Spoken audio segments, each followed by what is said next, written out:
नमस्कार। आज हम लोग बात करेंगे सिविल लॉ और क्रिमिनल लॉ के बारे में। हमारा जो लॉ है वो मेनली दो प्रकार में डिवाइड है। एक है सिविल लॉ और एक है क्रिमिनल लॉ। सिविल लॉ का बहुत ही ब्रॉड दायरा है, बहुत तरीके के इसमें सूट्स फाइल किए जाते हैं सिविल लॉ में। और क्रिमिनल लॉ तो आप लोग जानते ही, जो आपराधिक मुकदमा है उसमें सिर्फ क्राइम रिलेटेड बस मामला रहेगा क्रिमिनल लॉ में। सिविल लॉ में बहुत तरीके के सूट्स फाइल किए जाते हैं। तो मनी सूट है, उसके बाद में सिविल की मैं बात करूँ, मनी सूट है, इलेक्शन पिटीशन है, बहुत तरीके के सूट फाइल किए जाते हैं सिविल लॉ में। तो मैं आप लोगों को समझाने के लिए सिविल लॉ के बारे में एक लाइन में बता देता हूँ कि जर, जमीन और जोड़ू, इस तीनों को के लिए जो लड़ाई लड़ी जाएगी कोर्ट में वो सिविल लॉ के तहत लड़ी जाएगी। अब सबसे पहले बात करते हैं जर। आप लोगों को याद होगा एक राम मंदिर का जजमेंट आया हुआ था 2019 में, 2019 के लास्ट में आया था, और जिसमें कि हिंदू पक्ष का कहना था कि जो यहाँ रामचंद्र भगवान का जन्म हुआ था और ये ज़मीन हमको चाहिए, ये ज़मीन पर हमारा अधिकार है, हमारे पूर्वज श्री रामचंद्र भगवान का यहाँ जन्म हुआ। और जो मुस्लिम पक्ष था उसका कहना था कि नहीं यार, रामचंद्र भगवान का जन्म नहीं हुआ था, यहाँ पर हमारा बाबरी मस्जिद था, उसको शहीद कर दिया गया, अब हमको दोबारा से बाबरी मस्जिद दे दीजिए, फिर से मतलब दोबारा से हमको ये ज़मीन दे दीजिए। इलाहाबाद हाईकोर्ट में पहले इलाहाबाद हाईकोर्ट में भी इसमें मामला गया, फिर सुप्रीम कोर्ट में आया। 2019 के अंत में जो है वो 1045 पन्ने का उसमें जजमेंट आया था सुप्रीम कोर्ट का। 5 जजों की उसमें जो है वो संवैधानिक पीठ बैठी थी सुप्रीम कोर्ट की, जिसमें कि उस वक्त के जो सीजेआई थे रंजन गोगोई, वही सीजेआई थे उस टाइम में। तो उन्होंने फिर फैसला दिया था, और क्या फैसला आया था ये हम सब लोग जानते हैं। चूँकि एक पॉलिटिकल मामला भी था तो इसमें मीडिया का भी काफ़ी इसमें कवरेज रहा, तो हम सब जानते ही, और वो तो यहाँ डिस्कस करने की जरूरत अब है नहीं।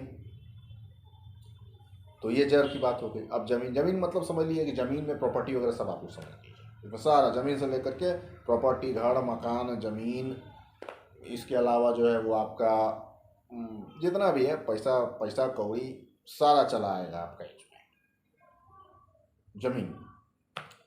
तो इसके लिए भी जो लड़ाई लड़ी जाएगी वो भी सिविल लॉ में लड़ी जाएगी। उसके बाद में जोड़ू।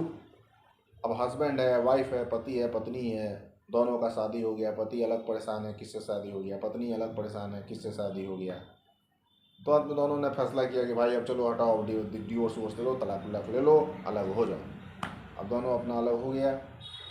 कैसे अलग होगा? अलग होना तो इतना आसान है नहीं। कैसे अलग होगा? तो उसके लिए फिर डिवोर्स केस फाइल करेगा।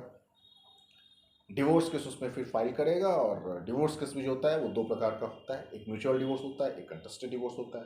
म्यूचुअल डिवोर्स होता है दोनों पति पत्नी एकदम गर्मी में गया, दोनों बोला कि चलो हम भी आज तुमको तलाक देना चाहते हैं। उधर से बीवी भी बोल रही है कि अरे चलो मुझे भी तुमसे डिवोर्स चाहिए। दोनों गया फटफट अपना दोनों म्यूचुअली किया अलग। एक होता है कंटेस्टेड डिवोर्स, उसमें एक बोलता है कि हम डिवोर्स देंगे, दूसरा बोलती है कि हम नहीं डिवोर्स लेंगे। चाहे एक बोलती है कि हम डिवोर्स देंगे, दूसरा बोलता है हम डिवोर्स नहीं देंगे।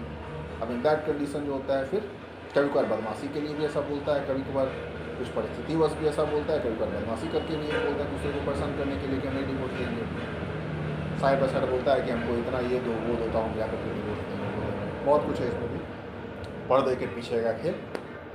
तो ये आप लोग समझ लीजिए कि फिर वो कंटेस्टेड डिवोर्स में फिर वो माननीय कोर्ट इसमें फिर फैसला करता है, माननीय न्यायालय इसमें फिर फैसला करता है, और जो है वो फिर जो भी फैसला होता है वो सब पर बाध्य होता है। तो ये हो गया। अब जो सिविल सूट है, और ये केसेस कोई जो होता है वो सिविल लॉ में हम लोग जनरली सूट कह दिया करते हैं। तो सिविल सूट फाइल कौन कर सकता है? तो सिविल सूट सिर्फ और सिर्फ वही फाइल कर पाएगा जो उस मामले में जो है वो मामले से रिलेटेड है, मामले में इन्वॉल्व है, सिर्फ वही सिविल सूट फाइल कर सकता है। कोई बाहर वाला सिविल सूट नहीं फाइल कर सकता। क्रिमिनल लॉ में ऐसा बिल्कुल भी नहीं है। क्रिमिनल लॉ में कोई भी व्यक्ति फाइल कर सकता है, बार वाला भी फाइल कर सकता है। अक्सर हमने देखा है कि पुलिस के बयान पे भी जो है होता है वो FIR दर्ज हो सकता है। पुलिस ही नहीं, आप भी अगर आपको भी लगता है कहीं कोई क्राइम हुआ है तो आप भी जा करके क्रिमिनल लॉ केस फाइल कर सकते हैं। उसमें जो होता है वो सरकार केस लड़ती है क्रिमिनल केसेस में। सिविल में जो होता है वो जो पार्टी इन्वॉल्व होती है वो पार्टी ही उसमें सिर्फ बस जो होता है वो शूट फाइल करती है, और अपना प्राइवेट वकील उसमें रखना पड़ता है सिविल में। क्रिमिनल में जो है वो जो प्रोसिक्यूशन होता है, जो प्रोसिक्यूशन होती है वो अपना सरकारी वकील वगैरह उसमें होते हैं, और वो लोग अपना उसमें अपना केस लड़ते हैं।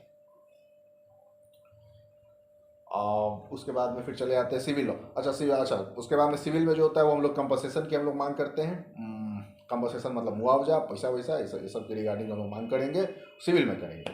क्रिमिनल में तो होता है ऐसा नहीं होता। क्रिमिनल में हम लोग सज़ा की मिली मांग करते हैं कि इसको फलाना ये किया है, इसको ये सज़ा दे दीजिए, ये सज़ा दे दीजिए, वो हम लोग क्रिमिनल में हम लोग मांग करते हैं। तो यही था डिफरेंस मेनली सिविल और क्रिमिनल लॉ के बीच में। मिलते हैं फिर किसी नेक्स्ट वीडियो में किसी नए टॉपिक पर। तब तक आप लोग अपना ध्यान रखें। आप लोग का बहुत बहुत धन्यवाद।